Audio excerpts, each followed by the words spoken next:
everyone, it's Jennifer from Flux. Welcome back to part 3 of our 2022 Flux Summer Crochet Along.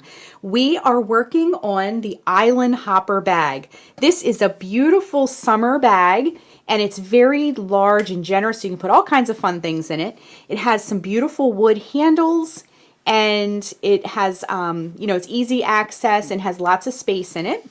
It's really easy to crochet, as we've learned last part of our crochet along. We crocheted the panels. And it has this fun charm on it in bright summery colors that is completely removable if you want to remove it or leave it on there. Now here's what the bag looks like without it, just to give you an idea. I was inspired by the summer kind of straw and raffia tote bags, and I wanted to make one in yarn. So today we're going to be seaming our bag together. Now the last part of our crochet along, we crocheted these two panels, and today we're going to sandwich them together and seam them up to create the bag. If you missed any part of our crochet along so far, you can go on the blog and all the links are there if you need to go back to a different part. And the tutorials will be up forever, so you can go back and do any part you want, or you can make another one. You can make one every summer if you like. So today we're going to be seaming our bag together.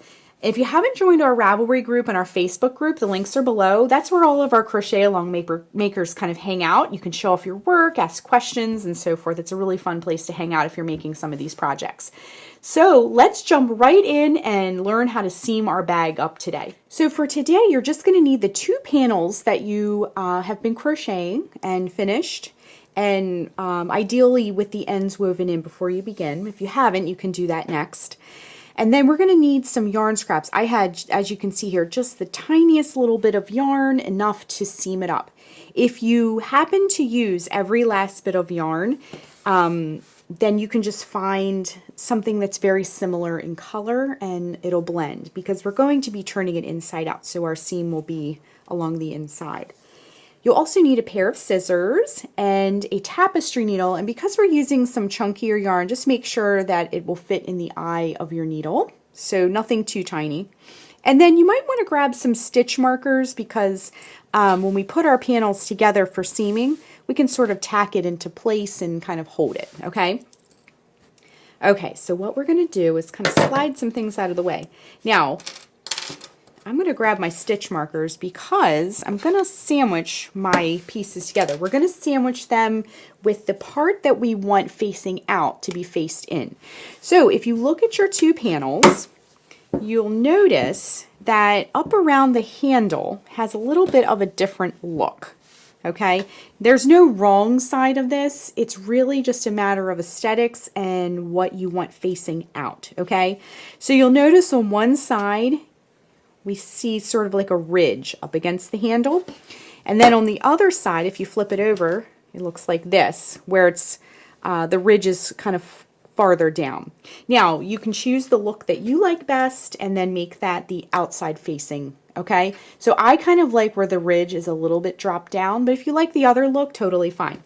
So the sides that I like the best, that I want to face outward, I'm going to sandwich those in so they're facing each other. Okay, and then just line everything up, and I have a little tail here that was really tiny, but that's going to be the inside of my purse, so I'm just going to trim it later.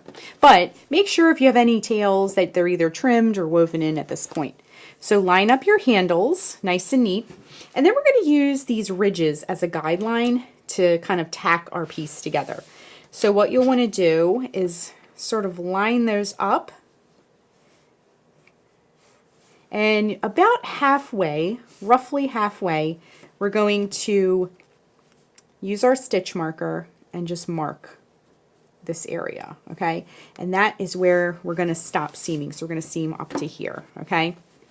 Now we have one ridge, two ridge, three ridge. On the fourth ridge, and you can use however guideline you want to mark your spot, but I'm going to go with that fourth ridge and make sure you have it on the other side as well, just so everything's lined up nice and neat. Okay, and then I'm just going to tack that together with my stitch marker just to hold it in place while I seam.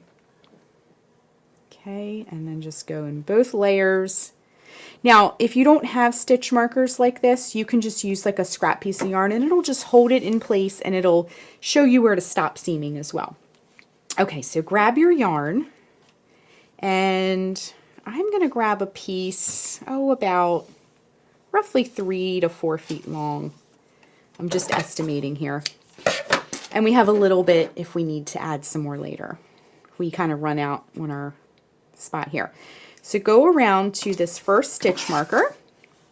And what we're going to do is we're going to go through both layers and we're going to start seaming. So I'm just going to come right under this ridge here where I've marked. All right, and now I'm going to thread my tapestry needle, leaving a little tail. And then I'm going to go into both layers right where I have my stitch marker. Just go into both layers here. And try to catch both layers the same way. So I kind of went in the 2 loops here and the 2 loops here. And again, this is inside out, if you will. And then just pull your tail, and it's very long because we're doing a seam all the way around. And we're just gonna pull it all the way through till we just have a little tail here. And then we're gonna tie it. So just tie it right on. I'm gonna do a couple of strong knots. 1, 2, and 3. And we can weave that in later, okay? So now just hold your layers together and we're just going to go in both layers with a whip stitch. Now whip stitch is very invisible, especially when you're using a matching piece of yarn, and it's just sort of like a spiral through your work. And we're just going to work a couple of stitches and then we're going to open up our bag a little bit and just double check to make sure that it looks how we want. We don't want to do the entire seam and then check in case it's not looking so great. So maybe go to the end here, this first edge, and then we can kind of open it up and just make sure our seam looks nice and neat, because that will be the outside of our purse when we open it up. Okay, so just go right down the side with the whip stitch. And the reason we're leaving this open here is because when we open our bag, we need a little bit of space to kind of get our arm in there and put things in. So we don't want to, that's the reason I meant to explain that before. But the reason we want to not seam at the very top here is because we need a little bit of an opening just to get in and out of our bag. Okay, so again, I'm just gonna take you through this first little side here so we can peek and make sure everything is going nicely along here. So just make sure you're going into both layers with your yarn. And this will be nice and invisible because we had a little tiny bit of yarn left. And this was actually the yarn that I showed you that I have left was from one of the panels. And the second panel I did, remember we did 1 ball of yarn per panel. The second panel, I had this much yarn left. So sometimes with yarn, the manufacturing, the yardage isn't exactly the same. So just make sure, even if you have to end a row early, just make sure you have a little bit of yarn to seam. And like I mentioned before, if you don't, and you kind of get into a pinch, just look for a yarn that's very similar in color. It doesn't have to be the exact same yarn, but you do want it to blend as much as possible, okay? All right, so we're getting towards the bottom here. We can check our handiwork. Just make sure as you go that you're sort of relining everything up and making sure that everything is sandwiched nice and neat, because you don't want anything to be off center and not lining up right. Okay, so just take it down to this bottom point. And again, this is on the inside of our bag, so this little tail I'll just trim later, as well as the one where we began this seam as well up here. We'll just weave, if it's long enough, go ahead and weave it in, but if it's short like this, we can just trim it. Okay, now I'm at the bottom point and I'm getting ready to go down the next side of our piece.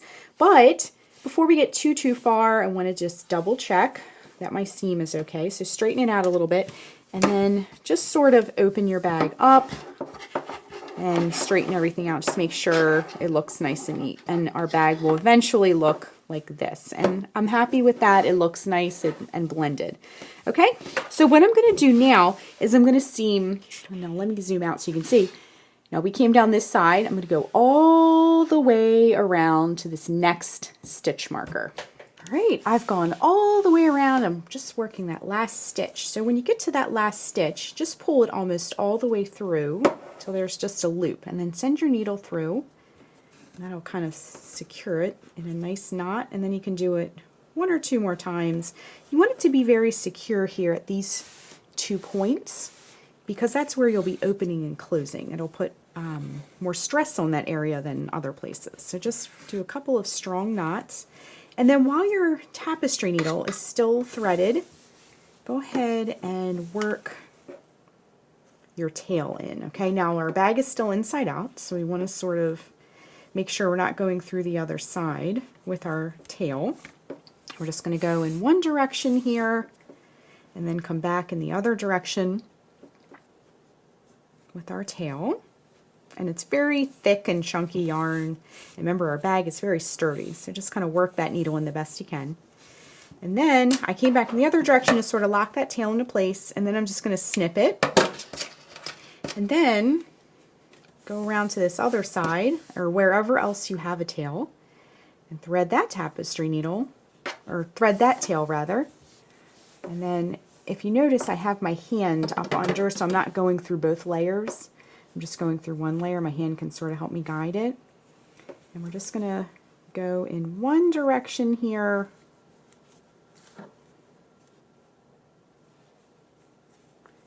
With our needle. This one's a little shorter, so I'm not going to take this one as far.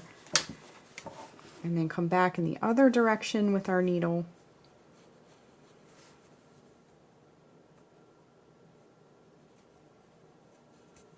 Just going nice and slow because it is bulky, and then give that a tug, and then a snip,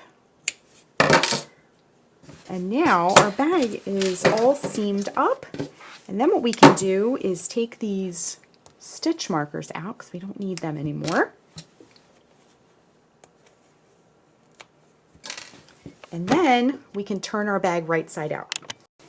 So open up your bag and then just sort of grab the bottom. We're just going to bring it around. And as we do this, we want to definitely inspect our seam. And I'm just sort of like pushing those corners out too. Popping those out. Let me just zoom out a little bit so you can see the whole bag here. And then see, I'm just popping those corners out, getting these bottom edges nice.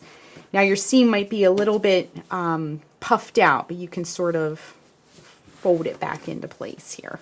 Okay, so now we officially have a bag, and we can look in there and look how nice that looks. Beautiful. So our bag is seamed. Well, let me grab it so you can have a peek at it. Next part of our crochet along, we're going to make this gorgeous charm. So now we have a bag. If you're not into the charm, you can be done and have a bag right now to use. But if you want to add the charm, which I think is really fun, and it is removable, as you can see with this hook, stick with me for the next part, and we will add a little charm onto that. So I hope you enjoyed the bag part of our tutorial. Now, if you haven't joined the Ravelry group and the Facebook group, be sure to hop over there. The links are below. And that is a place for our crochet along makers. So you can share what you're doing. You can, a lot of people like to say, oh, do you like this color or this color? Or ask questions, or just kind of show off your work. And it's a great place. It's a very positive place to hang out in either place, in the Ravelry group or the Facebook group. And it's a fun place. So the links are down below for that. Now the next part, like I mentioned, will be this charm, and then that will be our whole bag tutorial. So stick with me for the next part, and I will see you next time, and we'll make this every step of the way together. Thanks so much for watching, and be sure and click the subscribe button to get all the latest Fiber Flux video updates. Thanks again.